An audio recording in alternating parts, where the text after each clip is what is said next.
For the 20 years after the signing of the James Bay Agreement, or almost 20 years, I concentrated primarily on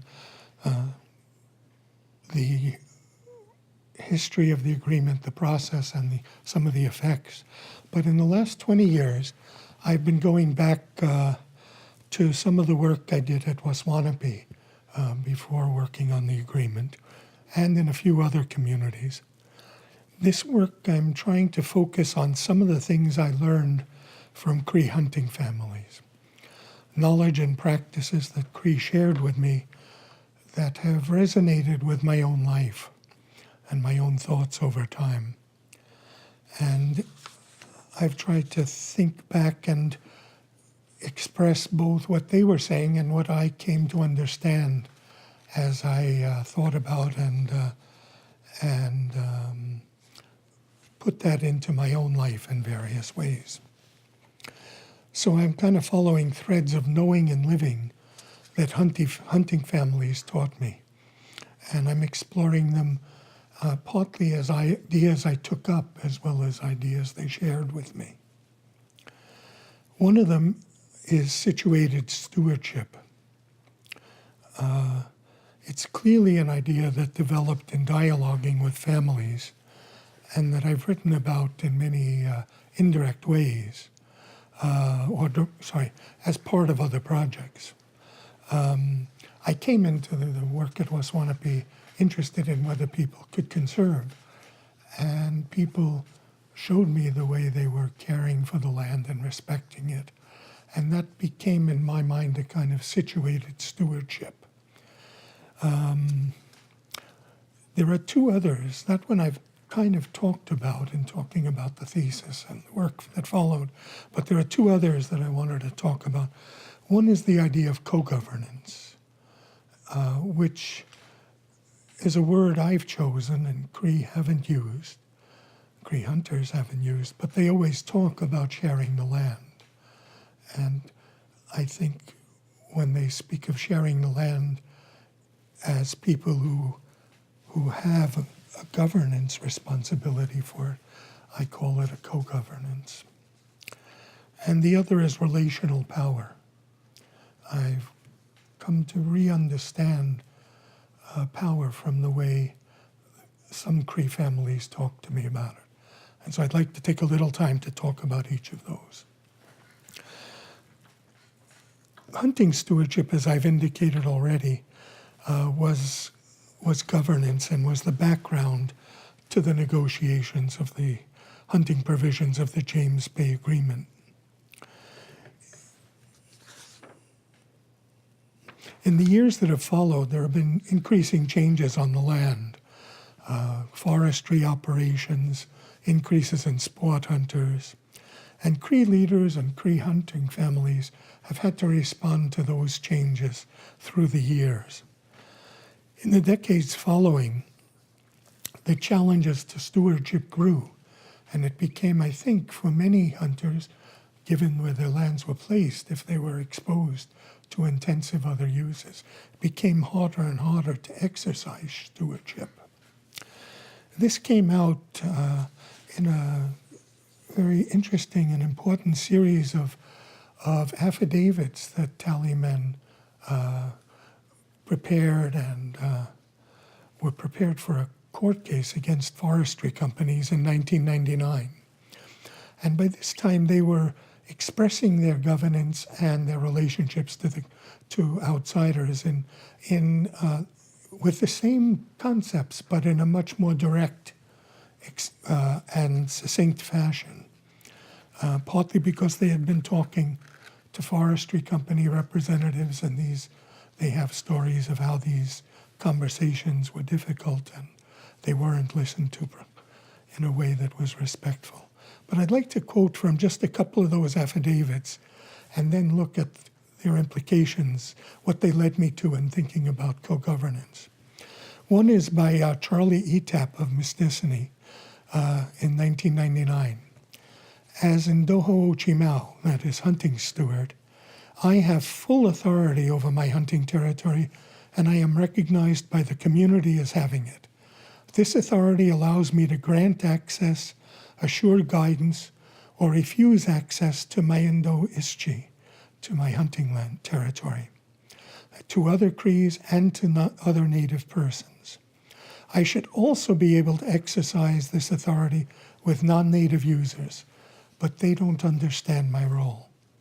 The government and the companies and the non-natives don't listen to me.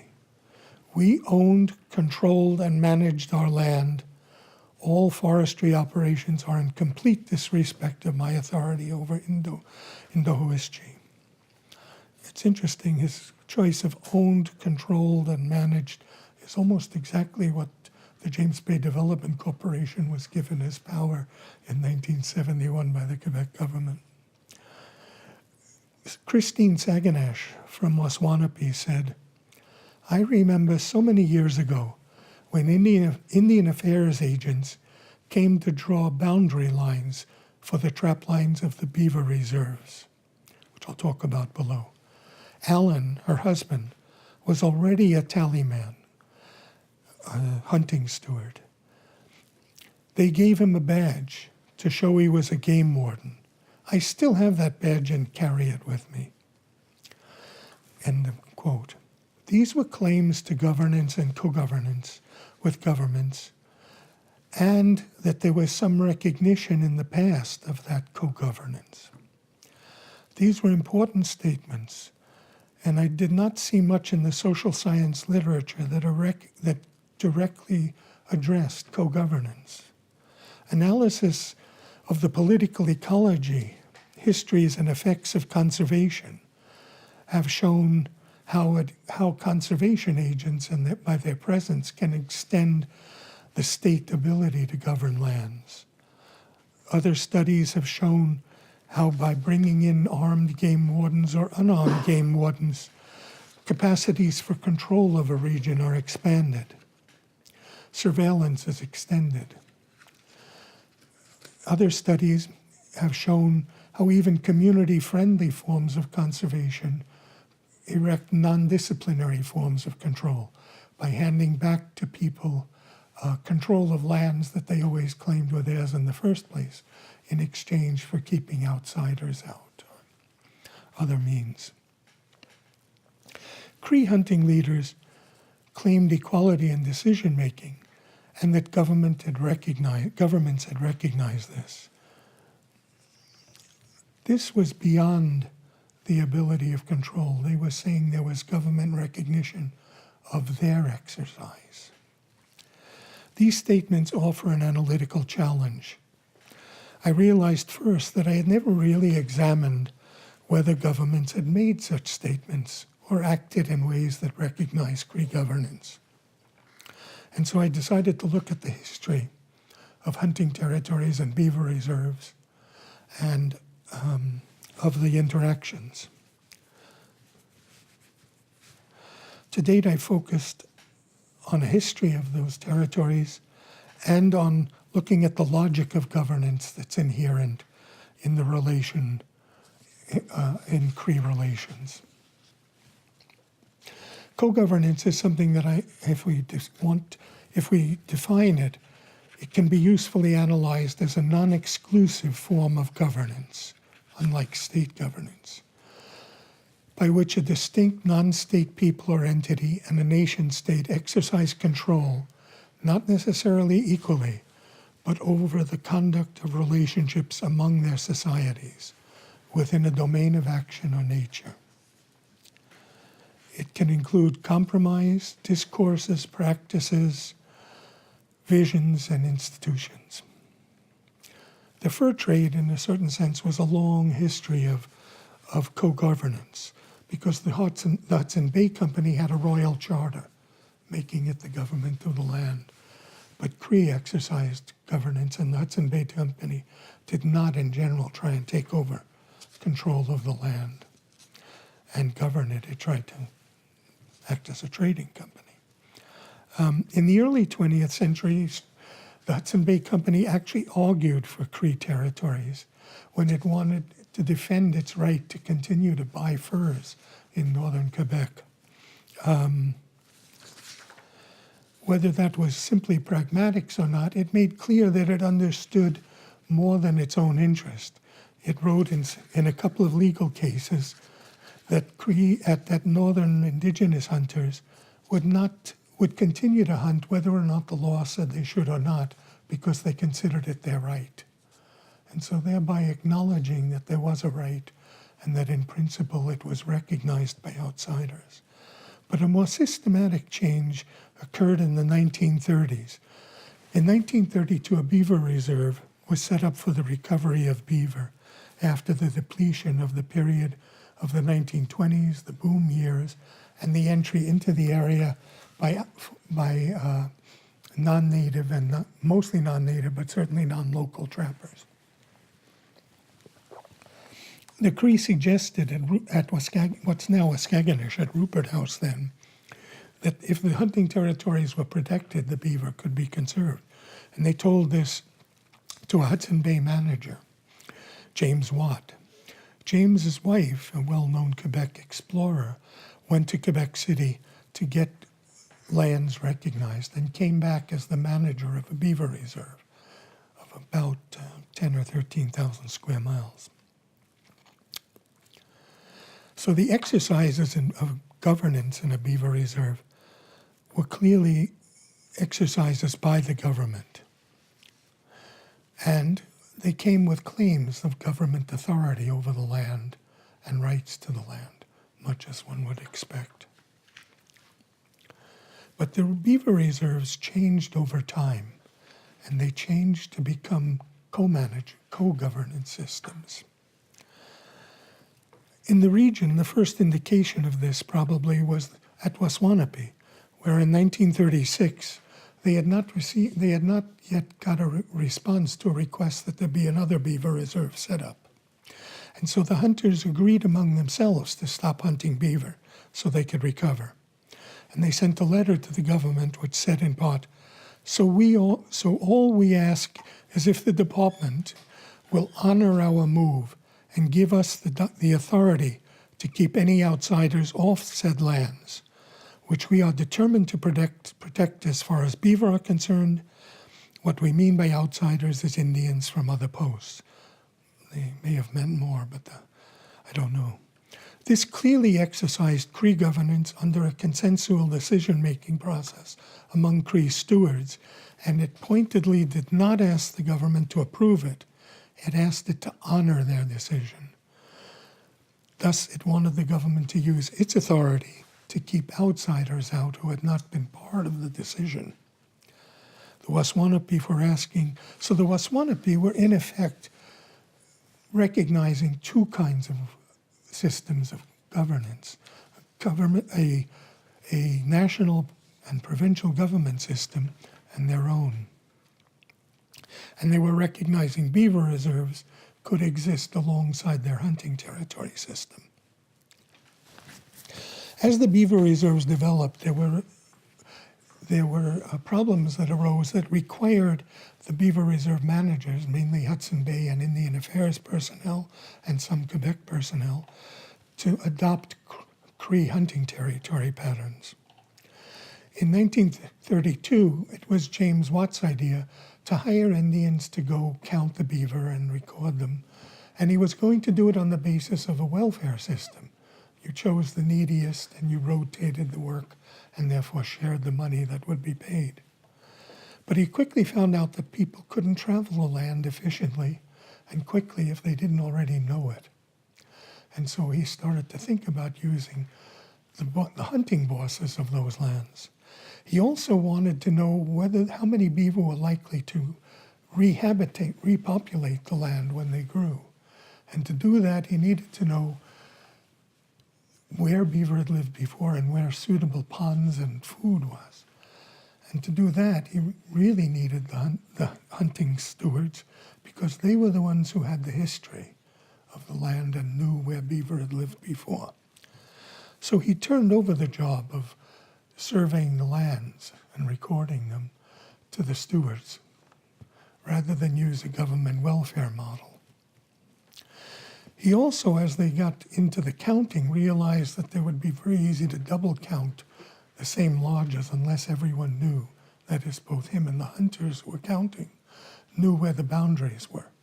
And the only system of boundaries that was knowledge that could be known by both was the Cree system of hunting territories. If they drew maps for him, then they would all know the same lands and the same boundaries. The government was in no position to draw its own boundaries. And so again, he adopted now not only the hunting stewards, but he adopted the hunting territories as the units for the beaver reserve.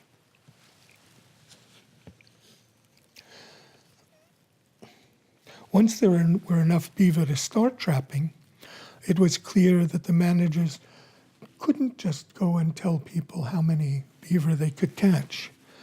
They needed, based on the number of lodges there were, there needed to be a way for the beaver to be distributed from the stewards to the individual hunters. And that meant people had to live together for 9 months of the year in the bush. So this process, too, depended on the formation of hunting groups. That was a process that couldn't be imposed. It could only be created among Cree themselves, taking decisions and inviting people and exercising reciprocity for access to lands. So again, the hunting territory system came actually to be used for the distribution of the beaver once they were harvestable again. In order to, in 1942, the RCMP, confused by the complexity of what they were putting in force, asked a senior federal official to tell them about what was being done. And he said that we are using Cree rights. We are recognizing them, we're using them, we're putting them into effect in the beaver reserves. In 1946, when the federal manager of the beaver reserves went to a parliamentary committee, he told them that they had to revert to custom to understand how the beaver reserves work. That the law, they had to put aside the law for the moment in order to understand. So again, there were clear expressions that a system of Cree governance was being used and coordinated with a government system of beaver reserves. And from 1946 to 1960, the legal instruments that were needed in order to, you had to have a legal instrument in order for the police to arrest trespassers or to prosecute them. And so the orders in council that established the beaver reserves said that hunters had to report on their territories each year to have the right to use them. This was, of course, a massive intrusion, but it was also a mixed event or a mixed recording because the territories were not defined and they referred to the hunting territories, again, not to a system defined in nation-state law. So here we have a system of a mix of nation-state law, Cree tenure and law, that are both implicitly recognized, put into state law in a way which mixes them together, confuses them. And it is the way the hunting territories developed in many ways. From a trapper's point of view, the annual license, which was an intrusion and a control by the government, acknowledging that it had to give a license before you could trap, was actually seen by many hunters as a recognition of their hunting territories and of their status. I remember when I talked to people in the 1960s about hunting territories, they would go and take out their license to show me these were their territories. So it became a recognition rather than a control. So we have here a very mixed form of co-governance. Messy, I called it a messy co-governance because you had two systems and a whole series of accommodations, practices, and institutions that linked them together in ways that were inconsistent. But it did recognize Cree tenure in a systematic way, and the way the Cree were talking about in 1999 and earlier.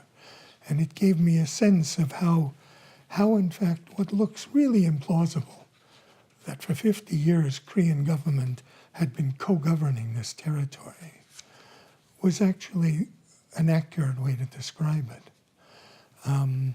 It was completely outside the perception of governments, and of course, as in the time of negotiating the agreement, it showed the roots of such co-governance, but it showed also how clearly they were intertwined, how being on the land, you were doing both at the same time when you were trapping beaver, and how Cree distinguished between trapping beaver that had to do with beaver reserves and hunting moose on the same lands, which were their hunting territories, which had nothing to do with government. And so the distinctions were being made, even as the practices themselves merged and expressed them both in the same action. So I've reported this in an article in Anthropologica, but I found a coincidence and a form of co-governance that I had not anticipated and that had a history. That got me to think more about how that was changing as governance changed, as state governance changed. By the 1960s, the government had largely withdrawn its regulation of beaver reserves, and it was finally withdrawn under the James Bay Agreement. The reserves continued to exist, but government ceased to collect reports on beaver lodges, get annual quotas, and work with hunters to establish those quotas and distribute them. So the Cree system of hunting territories survived the interaction with governments. But Cree still saw co-governance as what they were looking for, as the affidavits in 1999 show, in terms of dealing with forestry companies, in terms of dealing with sport hunters, in terms of dealing with mining. And so I went back to some of the work in the second part of this study of co-governance to see if I could understand a bit more clearly the way Cree govern and the way they think about the governance. The original, first I need to say that in the 1970s and 80s, the people who worked on the beaver reserves knew that they were using Cree tenure, as some of the statements I've quoted said. And they knew that, they said this publicly into Parliament. But this was lost in 1980, in the 1980s. And I think what was happening was there was a shift of governmentality. And I'd like to pick that up in the next section. Or Oh, okay. The way governments worked during the period of messy co-governance was, I think, a function of the a mercantile form of governance. It was a system of extracting, in this case mostly beaver, goods of value, but letting the local system actually produce it, not intervening in it, and not claiming accommodating senior level governance to local conditions, to local traditions, and to expediency. And so it created a kind of working with the Cree, just as the Hudson Bay Company had done for 350 years, to produce what was needed by the Hudson Bay Company and to produce what was wanted by the beaver reserve managers. That shifted with the development as a governance, a form of governance. I've mentioned briefly, after the Second World War, when Canada and the US established a supremacy in world markets and as military powers, development defined people as needing change. And the form of change they needed was the form of resource extraction and control that served the centers of the economic centers and political centers of post-world international economies. And that were mainly a way of governance in countries that claimed they didn't have colonies previously. In this kind of situation, Cree governance was simply forgotten. Cree co-governance was simply forgotten. It had no standing. Cree hunters and their forms of relating to government were not taken into account and not acknowledged by the new managers of the 1970s and 80s. So the transition, I think, in governance mentality shifted the capacity of people and to recognize what had gone on and what was going on. And so when Cree hunters speak in 1999 about their governance, they're speaking to companies and to government agents who are largely deaf to what they're saying. What's interesting is I think that changed in the next phase, and I'll stop there. The end of the period of developmental governance, which might include 1999 or a bit earlier, it was interesting that the Cree responses were still in terms of co-governance. ETAP, Christine Saganesh, are talking about co-governance still. And they tell stories of talking to forestry companies about co-governance. When neoliberal governmentality became a dominant or a significant form of governance in Quebec and in Canada, Crees also responded with co-governance. But this process opened up new opportunities.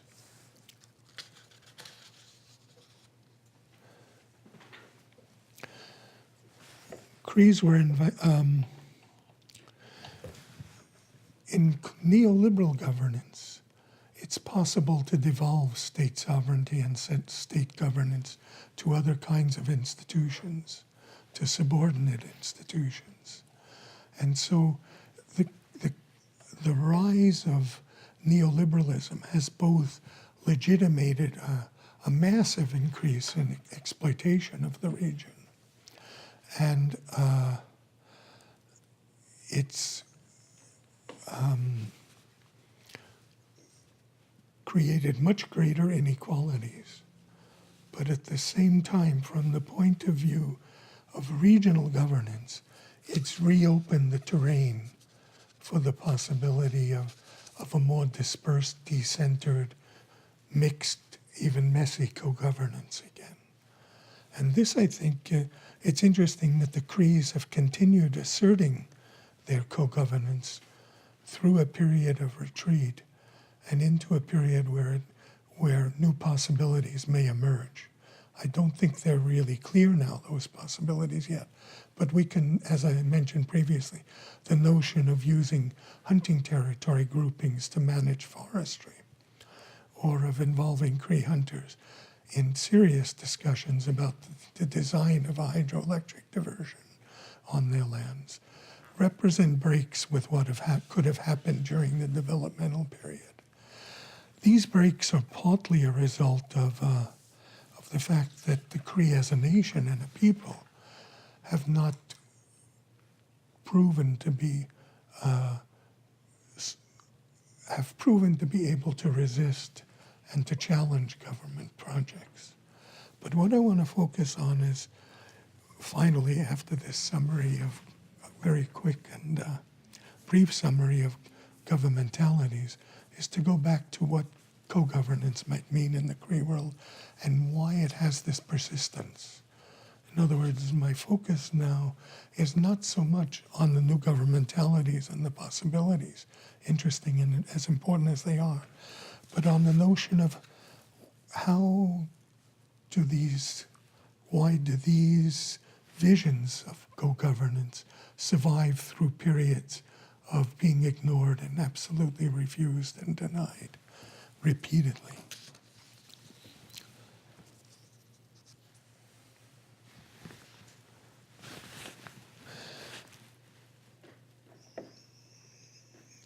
The first thing is that when Cree talk about their hunting territories and their stewardship of them, they talk about their relationships to people. They talk about relationships to previous generations and to people they intend to pass their lands on to. These Cree hunting families are talking about governance and about land in a social network and in kinship systems. The relations are articulated by analogies to kinship that permeate all aspects of life. One reason co-governance relations are messy is because of these distinct foundations of their legitimacy.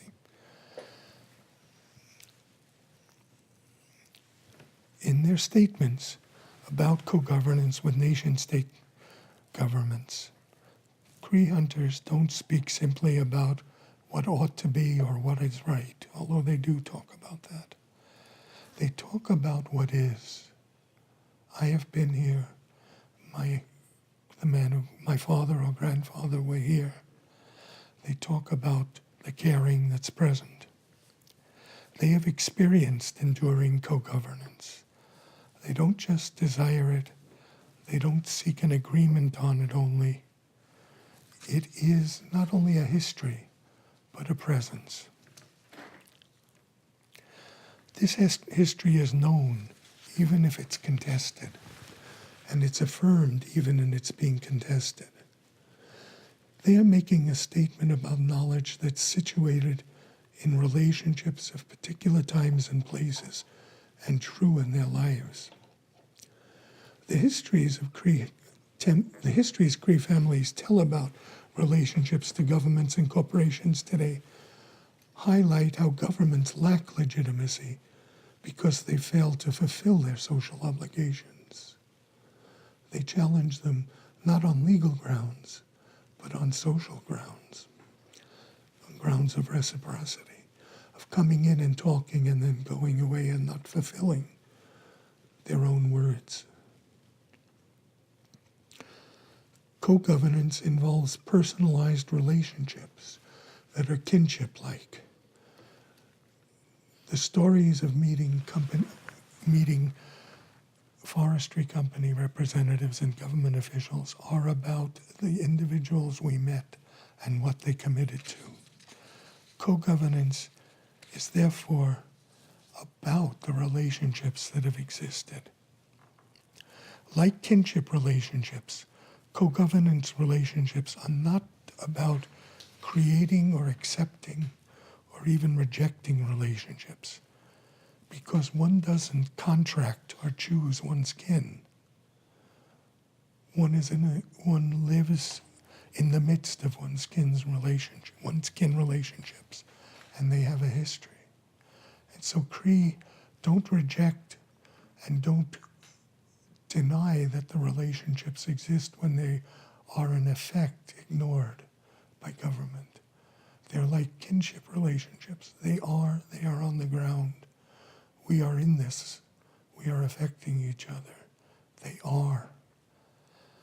Unlike most political analyses that would want to say you have a right, or you have simply a history, or there's a rationality for being here and for your claim to governance.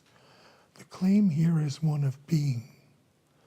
It's one of existing, and it's one of coexisting on the land together, which is, I come to understand, is the foundation of co-governing. Like kinship relationships, when they're distant or broken, they don't fully cease to exist, and the possibility of renewal always remains a possibility. This isn't to say that kin relationships are not also created, distanced, denied. Sometimes they tend to involve obligations and expectations that are broken. But kinship relationships, even in all of those circumstances, tend to involve an expectation of enduring. an expectation that they cannot be simply destroyed. The word escapes me. They don't cease to exist in their denial, their abuse, and they continue, or at least the expectation of the possibility of their existing continues. This open-endedness are not supposed to be because biological relationships are, because kinship relationships are biological. It's because they form social relationships and networks necessary to sustaining collective lives and personal lives. Those social relationships are the basis of survival. And this is the way Cree hunters speak to forestry company representatives. It's about our survival here and continued survival. As a result, governance modeled on kinship is more about practices of respect for others, to whom one is already connected, or to whom one might build a relationship.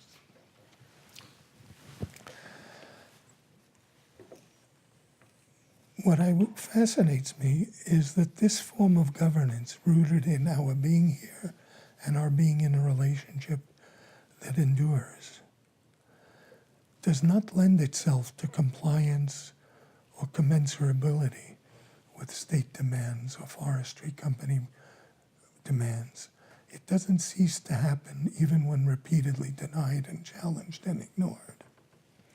The term that constantly comes up in discussions by Cree is that it's about respect. It's about something that endures.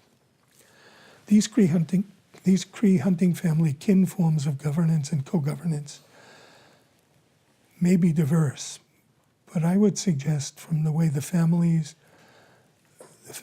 use them, that they're a powerful form of dealing with alternate forms of governmentality, in that they're very hard to get people to let go of.